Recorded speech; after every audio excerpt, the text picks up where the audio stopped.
সব পড়ে যাবে। তুই কি পাপার সাথে খাবি?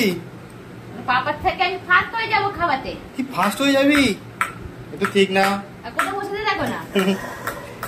আজকে কোন থেকে কিছু তো নামবে না, তো কোলে কোলে কি খাওয়ানো যায়? ওকে কেন বসে দিয়েছে? এখানে বসে নরমালি কেন চেয়ারেই খায়? চেয়ারে খাই না, চেয়ারে বসে। চেয়ারে বসে সবাই ভাব করবে যে এরকম অভ্যেস করবে না, ডাইনিং টেবিলে ওপর বসে খায় না। মুড ওয়াইজ না, ম্যাডামের মুড ওয়াইজ ম্যাডাম করবে।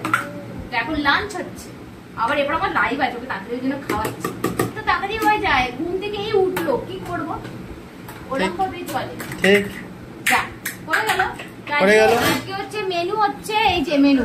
আজকের মেনু হচ্ছে নরমাল হচ্ছে আমরা যে ভাত খাই, সে ভাত, কুমড়ো, আলু, গাজর, পটল একসাথে সেদ্ধ করা, একটু হালকা হলুদ দেওয়া আছে।